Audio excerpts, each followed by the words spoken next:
No, they're all okay. That's news. That's good news. Good news, excellent. And in terms of this match, is it the biggest game, do you think, since you returned second time? Oh, of course. Yeah. Yeah, without a doubt, yeah. Why is that? Well, we've had our first games. We've done well in those. Switzerland and Denmark are arguably the best two teams, and we've got one of them playing tomorrow night.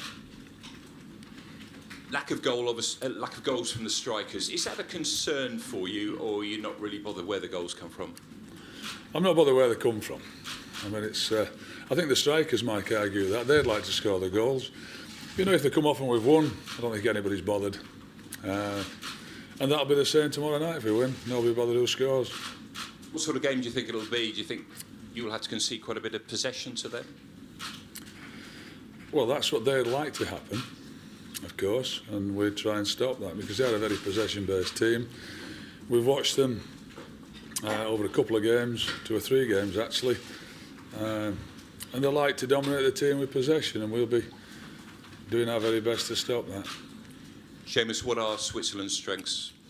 All around the pitch, they're a good team. They play that formation with the wing backs, but we've done our homework on them. I think at this level, international level, they're all good teams now, and Switzerland have always been known to being a good team. So they've got plenty of strengths, and obviously it's up to us to manage that and find where we can make them suffer as well. Obviously, we don't know the team, but it looks like it might be quite similar to the last one. There's a lot of experience in the team at the moment. How important is that on a night like tomorrow? You're asking me or Seamus? I didn't know. Yeah. Sorry. Yeah, it's massively important. Look, there's been a few of us that have been around for quite a while now, and then it's always good to get the new faces to come in as well. They're very excited to play for their country, and that bodes well. But now a few of the lads have been around for a while, and I keep saying every time I'm in front of you, but we all love coming in. We love playing for our country. We love being around the hotel. We love coming to train and getting back to the hotel. So there's a great feeling amongst the squad, and we fully believe that we can get a result tomorrow night, like we always believe. And as I said, really looking forward to it. Does it feel like one of the biggest internationals in recent times? The real buzz around this one? Yeah, there's a great buzz about it. You know, the calibre of the team we're playing, Switzerland at home, but also the points we've got on the board already, how we've played in some of the games. So very exciting. Looking forward to going out training now. And as I said, everyone's just excited. Everyone's prepared. You know, we've got lads doing well in the Premier League, and you know, it's very exciting. Morning, lads. Seamus, win tomorrow for Ireland will put you 9 points clear of Switzerland and put you in a good position to qualify from the group. Are the players aware of just how big an opportunity tomorrow's game is? Yeah, it's a massive game, but without being born with my answer, you have to just take one game at a time. And thankfully, so far in the group, we've got what we've wanted to get. You know, a point away to Denmark was good, and now we go into tomorrow night's game wanting all 3 points, and if we get that, we just look to the next game. You know, it would be a great head start, but we know it's a tough group. But really looking forward to tomorrow night and hopefully getting the 3 points. Mick, you mentioned earlier it was that this is Ireland's biggest game so far in this campaign. Have you noticed a different mood around the players this week, more concentrated perhaps? Not within the players, but I've noticed it with the fans and around the hotel and people, and how people are excited about it. I think looking forward to it. We've sold more tickets. There's definitely more interest in it. I think there will be tomorrow. I think in the build-up, when you're just training and getting towards it, I think individually, I'm certainly thinking about it, and I think all the lads will be doing it. But collectively, we don't go around talking about it. I mean, we all know the opportunity that we've got. And I guess they do as well. Knowing if they're coming in, they can win. But we're all fully aware what the game means. Big nights at Lansdowne Road, the big results, the crowd have usually played a part. What part do you think they can play tomorrow night? Well, always. I think anybody's crowd. The home crowd is essential, isn't it? If you go through any team, whether it's in the league or international football, the home results are generally better than the away ones. And home crowds are vital to get behind the team and support the team. It's up for us as well to get that atmosphere going with our performance. Can I ask you, the last day, of course, there was the tennis ball protest, and it worked out okay in the end because of Connor's terrific free kick. Have you considered that there might be protests again tomorrow evening? Not really. No. I keep getting asked about it. Is there going to be one? Do you know? Oh, no. Would you urge fans not to just concentrate on the game? Of course. Why I'm still not going to urge them to come and protest against the game or against anything involved in the game. Unless it has the same impact it did last time, then they can bring what they want. Not well if we win. I don't want us to protest. No, I'd like to have a great evening, a game that's enjoyed by everybody, and a result that's enjoyed by everybody. How are you going to set the mood and set the tone? You'll obviously want a good start. Yes, of course. I mean, I think I said it the other day, we'll have to be good with the ball, because they're very well organised, very solid. They play 5 across the back. I don't know if they're going to be changing. I doubt that very much. They get into the shape very quickly. They work very hard. So breaking them down is not easy. Although Denmark did in the last 7 minutes, but up until that point they were very solid. And they're good as well with the ball. So, you know, we've got both sides of our game. We've got to be able to check and break them down, but also very disciplined and to be able to defend well as a team. Is it a game then for Glenn Whelan? Is this the sort of game that you were thinking about when you asked him to come back? It's a game for all the midfield players because they'll get tested certainly. They tend to try and play through Shaka, and everything seems to stem through him if they can. The other two tend to run further forward. So our midfield players, whoever they are, Tony, we'll have to be ready for it. Callum Robinson did very well for you the last day, and you've been talking him up, and the fact that he's scored in the Premier League and done so well, he's on quite a high at the moment, isn't he? He is. I said to you, I thought he did really well in the games that he played. He came on in Denmark, and I thought himself and Scott Hogan and Judgy certainly helped turn that game around for us. And he was excellent, I thought, against Gibraltar. He was one of the best players. He started well with Sheffield United, scored his goal. He's got a big smile on his face, as he always has. Generally, he's a great kid. But I think he's just feeling good about himself, and if he starts, it'll benefit us. Seamus, talking to David McGoldrick yesterday, and I asked him his reaction to the news that Shaqiri wouldn't be playing for Switzerland, and he was very honest in saying that he was buzzing when he heard the news. Was that kind of reflected in the camp, do you think? Yeah, look, he's a dangerous player. He's one of them that can turn it on and, you know, score a goal before you know it. So obviously, it's a boost for us that he's not playing. And but I'm sure a team of that quality will have people to come in and replace him and do equally as good a job. So you know it's boring, but we just got to focus on ourselves and make sure we're prepared. And you know, it is a bit of a boost, but we need to focus on ourselves. How would you compare this to other big games? Is this like the visit to Germany that time when we beat them, or the games against Austria or Wales in the last campaign?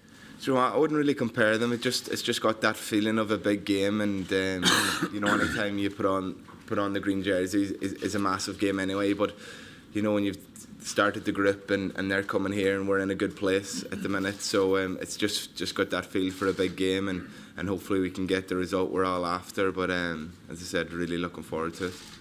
Okay, thank you. James, good morning. I'm not sure why, but it feels as if the last game in June is so long ago, given you guys have had your summer off and started the Premier League season. For you guys, does it feel a long time ago since you last played? I'm sure you're all have great anticipation to play the game tomorrow, just given the summer and the break and stuff like that. Yeah, well, the more you play international football, the more you get used to that. That's how it is. You know, you play a game and then you don't see each other for a few months, but as soon as you come back in, you know, the goal is there straight away. You know what you've just done in the last couple of games, and you know what you need to do in the next few games. So it was good. We got our points that we needed in the summer, and we came into this now. And as I said, everyone looking forward to seeing each other. And now, today and tomorrow, it's about switching on to the game and mentally preparing. Yeah, Mick has spoken there about the crowd, and we hope it's going to be another big attendance tomorrow. What would you say to fans maybe in the last while who've watched games on TV or watched games in the pub who wouldn't necessarily have gone TV, but you would hope that more people will come and lend support, given how big this game is. Yeah, of course, but I have no doubt. I'm sure there'll be a big crowd there tomorrow night. The Irish fans, especially when we're doing well, always come and support us in numbers and home and away. So credit to them, and we've got to be doing something on the pitch to get them out of their houses to come and watch us. And you'd never force anyone to do that. It's about us on the pitch, and if we can perform well, there's no doubt the fans will be there supporting us 100%, like they have done since I come into the squad. And they really can make a difference out there as well. When things are tight, they can really push us on.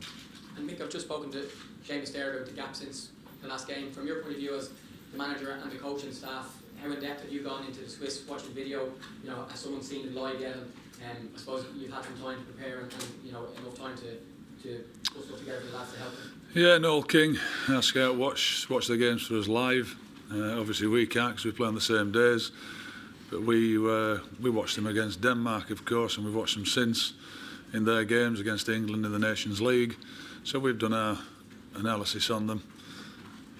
And they're a very good side, and they have been over the last, 10, 15 years, to be quite honest with you, 20 years probably, qualifying for competitions. We've done our work on them. I'm sure they've done their work on us. I'm looking forward to the game. Are you big into using video with the players, like clips of the opposition and stuff in the build? Yes, we had an hour yesterday evening looking at what I thought their strengths were, how we can exploit some of any of their perceived, maybe not weaknesses, but are there some places we can attack them, what they might try and do to us, how we can stop them. Yeah, we are very adept at looking at that. We've got a really good analyst who does it for us. Mick, David McGoldrick was talking yesterday about how he's striking a chemistry at Sheffield United with Callum Robinson. Yeah. How can that be a benefit to you with Ireland, or can it? Well, if they're playing together, it will be a benefit, won't it, if they get a chemistry together. But it doesn't really matter that.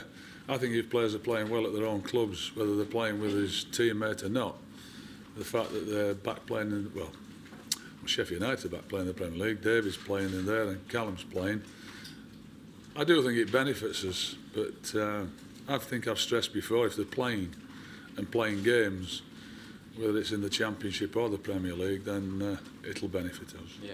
If it's a marginal call between, say, Callum and someone else, would the fact that he has a chemistry and a relationship with David established over the last few weeks, would that sway your It's good for people to have a relationship, yes, of course. But it doesn't always... they've not had time really to... Any of the players over the last 4 games to form a bond in terms of a relationship at international level, which you can over a number of games, years. So, of course, that would be a benefit to us. Yeah. And we know that Switzerland were 3-0 up against Denmark and managed to draw 3-0. I think there was 3-0 up with 6 minutes to go. Was that, obviously you've watched them now, was that a total aberration from their point of view, or did you see weaknesses in that perhaps you can exploit tomorrow night? The first goal was a free kick. It's a free kick put in the box. I'd be looking at it, I think, whether too high. I thought the centre-back should have cleared it, made a mess of it, ends up at 3-1, and suddenly the mood changes. They get nervous. I thought that the Danish team scored a great goal then, passed the way through them. The right back played them onside, which is a mistake. There's always mistakes involved to get a goal. Third goal, when it's 3-2, there was a bit of panic there, and the ball was in the air a long time, and I thought there was a few missed challenges, and it ended up in their box, and it was carnage all round how it ended up. They must look at it and wonder how they conceded all those 3 goals. Yeah. And certainly the last one. But that happens, unfortunately, when balls start getting put in the box. It starts bouncing around, people miss headers, people miss clearances, and it ended up in the back of the net.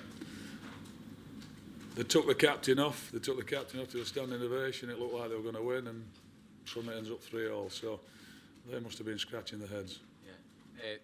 That first goal, obviously, that you talk about them conceding from a set piece. I mean, given our own strength from set pieces, I mean, that must be something that you're looking at. Of course, it's a real plus for us. We've got good deliveries, certainly. Judgy put a great delivery in for Big Duffer. Connor scored with his goal, puts fabulous deliveries in with his left foot. We've got people who are going to attack it. You've got to have good movement in the box. And yeah, we can be a threat from free kicks and corners, of course. Cheers. Good luck tomorrow. Pleasure. Any last questions before the embargo? Just a quick one for you, Seamus. Obviously, you spoke about relationships there between players. You seem to link up quite well with Callum Robinson on the right-hand side. In the last game, is he a player that you enjoy playing with, and what does he kind of bring to your game on that side? Yeah, I did enjoy playing with Callum. Yeah, I thought the first half in the game we kind of maybe got each other's way a little bit. We didn't know what the other person was going to do, and we had a chat at half time about just positions to pick up. And second half we were much better, and he likes to come inside and kind of go roaming anyway. And he slipped me down the side a few times, and no, really enjoyed linking up with him. And you know, he's a good player. He's doing really well at the minute, and you know, whatever the manager decides tomorrow, I'm sure if he plays, he'll be ready, and if it's to come off the bench, he'll be ready, because he's in a good moment at the minute, and long may that last for him.